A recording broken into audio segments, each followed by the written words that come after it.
Hello students, welcome to info Kannada. ಈಗಾಗಲೇ ನಿಮ್ಗೆ ಗೊತ್ತಿರೋ ಹಾಗೆ KA ಕಡೆಯಿಂದ ಹಲವಾರು ಹುದ್ದೆಗಳಿಗೆ ರಿಕ್ರೂಟ್ಮೆಂಟ್ ಆಗಿತ್ತು. ಅಂದರೆ ವಿವಿಧ ಇಲಾಖೆಗಳಲ್ಲಿ ಅಧಿಸೂಚನೆ ಆಗಿತ್ತು.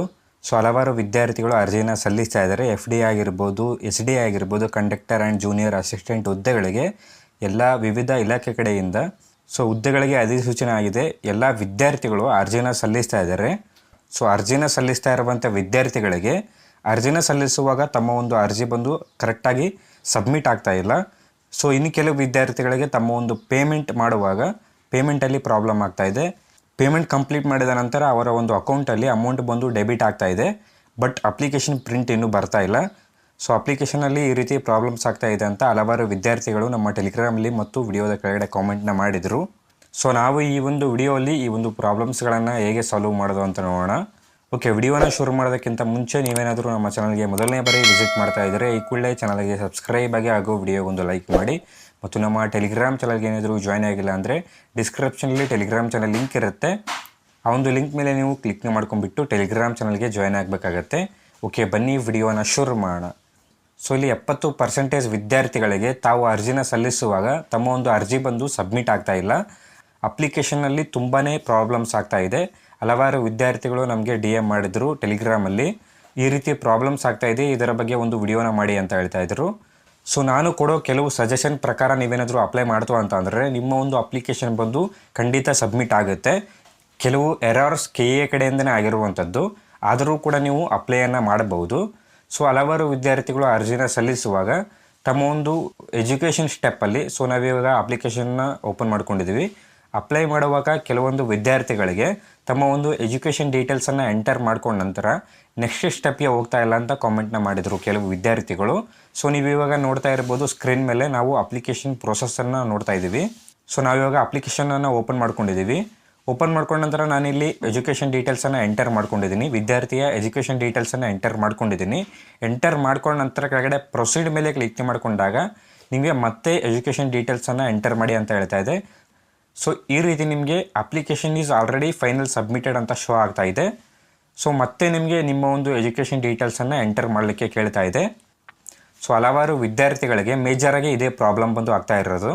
ಸೊ ಈ ಒಂದು ಪ್ರಾಬ್ಲಮ್ಗೆ ಖಂಡಿತ KA ಕಡೆಯಿಂದನೇ ನೋಟಿಫಿಕೇಷನ್ ಬರಬೇಕಾಗತ್ತೆ. ಅಂದರೆ KA ಕಡೆಯಿಂದನೇ ಅಪ್ಡೇಟ್ ಬರಬೇಕಾಗತ್ತೆ. ನಾನು ಕೂಡ ಹಲವಾರು ಬಾರಿ ಟ್ರೈ ಮಾಡಿದ್ದೀನಿ, ಈ ಒಂದು ಪ್ರಾಬ್ಲಮ್ಗೆ ಸೊಲ್ಯೂಷನ್ ಸಿಗ್ತಾ ಇಲ್ಲ. ಸೊ ನೀವು ಮತ್ತೊಮ್ಮೆ ನಿಮ್ಮ ಒಂದು ಎಜುಕೇಷನ್ ಡೀಟೇಲ್ಸನ್ನು ಎಂಟರ್ ಮಾಡಿಕೊಂಡು ಮತ್ತೊಮ್ಮೆ ಸಬ್ಮಿಟ್ ಮಾಡಬೇಕಾಗತ್ತೆ. ಸಬ್ಮಿಟ್ ಮಾಡಿದರೂ ಕೂಡ ನಿಮ್ಮ ಒಂದು ಎಜುಕೇಷನ್ ಡೀಟೇಲ್ಸ್ ಏನಾದರೂ ಸೇವ್ ಆಗಿಲ್ಲ ಅಂತಂದರೆ, ಅಪ್ಲಿಕೇಶನ್ ನೆಕ್ಸ್ಟ್ ಸ್ಟೆಪ್ಗೆ ಹೋಗಿಲ್ಲ ಅಂತಂದರೆ ನೀವು ಕೆಲವು ದಿನಗಳ ಕಾಲ ವೆಯ್ಟ್ ಮಾಡಬೇಕಾಗತ್ತೆ.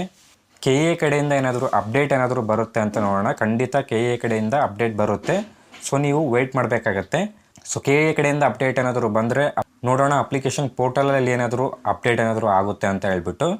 ಸೊ ಖಂಡಿತ ನೀವು ನಿಮ್ಮ ಒಂದು ಅಪ್ಲಿಕೇಶನಲ್ಲಿ ಏನಾದರೂ ಎರರ್ಸ್ ಮತ್ತು ನಿಮ್ಮ ಒಂದು ಅಪ್ಲಿಕೇಶನ್ ಏನಾದರೂ ಸಬ್ಮಿಟ್ ಆಗ್ತಾ ಇಲ್ಲ ಅಂತಂದರೆ ಸೊ ನೀವು ವೆಯ್ಟ್ ಮಾಡಬೇಕಾಗತ್ತೆ. ಆ್ಯಂಡ್ ಅಪ್ಲೈ ಮಾಡ್ತಾ ಇರುವಂಥ ವಿದ್ಯಾರ್ಥಿಗಳಿಗೆ ನನ್ನ ಕಡೆಯಿಂದ ಸಜೆಷನ್ ಏನಪ್ಪ ಅಂತಂದರೆ, ಈಗಾಗಲೇ ಅರ್ಧ ಅಪ್ಲಿಕೇಶನ್ನ ಸಬ್ಮಿಟ್ ಮಾಡಿರುವಂಥ ವಿದ್ಯಾರ್ಥಿಗಳಿಗೆ ಯಾರಿಗೆಲ್ಲ ಎರರ್ಸ್ ಬರ್ತಾ ಇದೆಯಲ್ಲ ಅಂಥ ಒಂದು ವಿದ್ಯಾರ್ಥಿಗಳಿಗೆ ಸೊ ನಾನು ಸಜೆಸ್ಟ್ ಮಾಡೋದೇನೆಂದರೆ, ಸೊ ನೀವು ನಿಮ್ಮ ಒಂದು ಅಪ್ಲಿಕೇಶನನ್ನು ಮಾರ್ನಿಂಗ್ ಟೈಮಲ್ಲಿ ಅಪ್ಲೈ ಮಾಡೋಕ್ಕೆ ಟ್ರೈ ಮಾಡಿ. ಅಂದರೆ 1 PM ಒಳಗಡೆ ನೀವು ಅಪ್ಲೈ ಮಾಡೋಕ್ಕೆ ಟ್ರೈ ಮಾಡಿ. ಅಂದರೆ ಮಾರ್ನಿಂಗ್ ಟೈಮಲ್ಲಿ ಯಾವಾಗಾದರೂ ಅಪ್ಲೈ ಮಾಡಿ, ನಿಮ್ಮ ಒಂದು ಅಪ್ಲಿಕೇಶನ್ ಬಂದು ಸಬ್ಮಿಟ್ ಆಗುತ್ತೆ. ಸೊ ಅಪ್ಲಿಕೇಶನ್ ಸಬ್ಮಿಟ್ ಮಾಡಿಯೂ ಕೂಡ ಕೆಲವೊಂದು ವಿದ್ಯಾರ್ಥಿಗಳಿಗೆ ಪೇಮೆಂಟಲ್ಲಿ ಪ್ರಾಬ್ಲಮ್ ಆಗ್ತಾಯಿದೆ. ಹಲವಾರು ವಿದ್ಯಾರ್ಥಿಗಳಿಗೆ ಅವರ ಒಂದು ಅಕೌಂಟಿಂದ ಅಮೌಂಟ್ ಬಂದು ಡೆಬಿಟ್ ಆಗ್ತಾಯಿದೆ, ಬಟ್ ಅಪ್ಲಿಕೇಶನ್ ಪ್ರಿಂಟ್ ಬಂದು ಬರ್ತಾ ಇಲ್ಲ. ಸೊ ಇದೇ ರೀತಿ ಹಲವಾರು ವಿದ್ಯಾರ್ಥಿಗಳಿಗೆ ಪ್ರಾಬ್ಲಮ್ಸ್ ಆಗ್ತಾಯಿದೆ. ಸೊ ನೀವು ಪೇಮೆಂಟ್ ಮಾಡುವಾಗ ಹಲವಾರು ವಿದ್ಯಾರ್ಥಿಗಳು ಪೇಮೆಂಟ್ನ ಮಾಡುವ ಟೈಮ್ ಬಂದು ಸಾಯಂಕಾಲ ಅಥವಾ ನೈಟ್ ಟೈಮಲ್ಲಿ ಅಪ್ಲಿಕೇಶನ್ನ ಸಬ್ಮಿಟ್ ಮಾಡಿ ಪೇಮೆಂಟ್ನ ಮಾಡ್ತಾ ಇದ್ದಾರೆ. ಸೊ ಈ ತಪ್ಪು ನೀವು ಮಾಡಬೇಡಿ. ಸೊ ಪೇಮೆಂಟನ್ನು ನೀವು ಬ್ಯಾಂಕಿಂಗ್ ಟೈಮಲ್ಲಿ ಮಾಡಬೇಕಾಗತ್ತೆ. ಬ್ಯಾಂಕಿಂಗ್ ಟೈಮ್ ಅಂತಂದರೆ 10 AM to 4 PM ಯಾವಾಗ ಬ್ಯಾಂಕ್ ಸರ್ವರ್ಸ್ ಆನ್ ಇರುತ್ತಲ್ಲ ಆ ಒಂದು ಟೈಮಲ್ಲೇ ನೀವು ಪೇಮೆಂಟನ್ನು ಕಂಪ್ಲೀಟ್ ಮಾಡಬೇಕಾಗತ್ತೆ. ಅಂದರೆ 10 AM ಇಂದ 4 PM ಒಳಗಡೆ ನೀವು ನಿಮ್ಮ ಒಂದು ಪೇಮೆಂಟನ್ನು ಮಾಡಿ ಆವಾಗ ನಿಮ್ಮ ಒಂದು ಪೇಮೆಂಟ್ ಬಂದು ಸಕ್ಸಸ್ ಆಗುತ್ತೆ. ಅದೇ ರೀತಿ ನಿಮ್ಮ ಒಂದು ಅಪ್ಲಿಕೇಶನ್ ಪ್ರಿಂಟು ಕೂಡ ಬರುತ್ತೆ. ಸೊ ನೆನಪಿರಲಿ, ಬ್ಯಾಂಕಿಂಗ್ ಟೈಮಲ್ಲೇ ನೀವು ನಿಮ್ಮ ಒಂದು ಪೇಮೆಂಟನ್ನು ನೀವು ಟ್ರೈ ಮಾಡಬೇಕಾಗತ್ತೆ. ಅಂದರೆ ನೀವು ಮಾರ್ನಿಂಗ್ ಟೈಮಲ್ಲೇ ನೀವು ಪೇಮೆಂಟನ್ನು ಕಂಪ್ಲೀಟ್ ಮಾಡ್ಕೊಳ್ಳಿ. ಆವಾಗ ನಿಮಗೆ ಆರಾಮಾಗಿ ನಿಮ್ಮ ಒಂದು ಪೇಮೆಂಟ್ ಬಂದು ಕಂಪ್ಲೀಟ್ ಆಗುತ್ತೆ. ಸೊ ನೀವೇನಾದರೂ ನೈಟ್ ಮತ್ತು ಸಾಯಂಕಾಲ ಪೇಮೆಂಟ್ ಏನಾದರೂ ಮಾಡಿದರೆ ನಿಮ್ಮ ಒಂದು ಪೇಮೆಂಟ್ ಬಂದು 100% ಫೇಲ್ ಆಗುತ್ತೆ. ಕೆಲವೊಂದು ಸಕ್ಸಸ್ ಆಗುತ್ತೆ, ಬಟ್ ಆಲ್ಮೋಸ್ಟ್ ವಿದ್ಯಾರ್ಥಿಗಳ ಪೇಮೆಂಟ್ ಬಂದು ಸಾಯಂಕಾಲ ಅಥವಾ ನೈಟ್ ಏನಾದರೂ ಮಾಡಿದ್ರೆ ಫೇಲ್ ಆಗೋ ಚಾನ್ಸಸ್ ಇರುತ್ತೆ. ಸೊ ನೀವು ನಿಮ್ಮ ಒಂದು ಪೇಮೆಂಟನ್ನು ನೀವು ಮಾರ್ನಿಂಗ್ ಟೈಮಲ್ಲೇ ಮಾಡಿ. ಸೊ ಆವಾಗ ನಿಮ್ಮ ಒಂದು ಪೇಮೆಂಟ್ ಬಂದು ಸಕ್ಸಸ್ ಆಗುತ್ತೆ. ಸೊ ಇಲ್ಲಿ ಹಲವಾರು ವಿದ್ಯಾರ್ಥಿಗಳಿಗೆ ಹಲವಾರು ರೀತಿಯಲ್ಲಿ ಪ್ರಾಬ್ಲಮ್ಸ್ ಆಗ್ತಾಯಿದೆ. ಕೆಲವರಿಗೆ ಪೇಮೆಂಟಲ್ಲಿ ಪ್ರಾಬ್ಲಮ್ ಆದರೆ ಕೆಲವರಿಗೆ ಅಪ್ಲಿಕೇಶನ್ ಸಬ್ಮಿಟ್ ಮಾಡುವಲ್ಲಿ ಪ್ರಾಬ್ಲಮ್ ಆಗ್ತಾಯಿದೆ, ಕೆಲವರಿಗೆ ಲಾಗಿನ್ ಆಗ್ತಾಯಿಲ್ಲ, ಕೆಲವರಿಗೆ ರಿಜಿಸ್ಟರ್ ಆಗ್ತಾಯಿಲ್ಲ. ಸೊ ನ್ಯೂ ಪೋರ್ಟಲ್ ಆಗಿರೋದ್ರಿಂದ KA ಕಡೆಯಿಂದ ಇದು ನ್ಯೂ ಪೋರ್ಟಲ್ ಆಗಿರುತ್ತೆ. ಅಪ್ಲೈ ಮಾಡುವಾಗ ನಿಮಗೆ ಇದು ಹೊಸ ಪೋರ್ಟಲ್ ಆಗಿರೋದ್ರಿಂದ ಹಲವಾರು ಗ್ಲಿಚಸ್ ಮತ್ತು ಹಲವಾರು ಎರರ್ಸ್ ಬಂದು ತುಂಬಾ ಕಂಡು ಬರ್ತಾ ಇದೆ. ಸೊ ಅದಕ್ಕೋಸ್ಕರ ನಿಮ್ಮ ಒಂದು ಅಪ್ಲಿಕೇಶನಲ್ಲಿ ಏನಾದರೂ ಪ್ರಾಬ್ಲಮ್ಸ್ ಆದರೆ, ನಾನು ಹೇಳುವಂಥ ಇದೇ ರೀತಿ ಪ್ರಾಬ್ಲಮ್ಸ್ ಆದರೆ ನೀವು ಏನು ವರಿ ಮಾಡ್ಕೊಳ್ಳೋ ಅವಶ್ಯಕತೆ ಇಲ್ಲ. KA ಕಡೆಯಿಂದ ಅಪ್ಡೇಟ್ ಬರುತ್ತೆ, ಖಂಡಿತ 100% ನಿಮಗೆ KA ಕಡೆಯಿಂದ ಒಂದು ನೋಟಿಸ್ ಬರುತ್ತೆ. ಸೊ ಈ ಒಂದು ಪೋಸ್ಟ್ ರಿಲೇಟೆಡ್ ನಿಮಗೆ KA ಕಡೆಯಿಂದ ನೋಟಿಫಿಕೇಷನ್ ಏನಾದರೂ ಬಂದರೆ ನಮ್ಮೊಂದು ಟೆಲಿಗ್ರಾಮಲ್ಲೇ ನಾವು ಅಪ್ಡೇಟ್ ಮಾಡ್ತೀವಿ. ಸೊ ಆವಾಗ ನೀವು ಆರಾಮಾಗಿ ಅಪ್ಲೈನ ಮಾಡ್ಬೋದು. ಸೊ ಇನ್ನೂ ಟೈಮ್ ಇರುತ್ತೆ, ನೀವು ಏನೂ ಟೆನ್ಷನ್ ಮಾಡ್ಕೊಳ್ಳೋ ಅವಶ್ಯಕತೆ ಇಲ್ಲ. ಸೊ ನಿಮ್ಮ ಒಂದು ಅಪ್ಲಿಕೇಶನಲ್ಲಿ ಏನಾದರೂ ಪ್ರಾಬ್ಲಮ್ಸ್ ಆದರೆ ನೀವು ವೆಯ್ಟ್ ಮಾಡಿ, ನಿಮ್ಮ ಒಂದು ಅಪ್ಲಿಕೇಶನನ್ನು ನೀವು ಆರಾಮಾಗಿ ಸಬ್ಮಿಟ್ ಮಾಡಬಹುದು.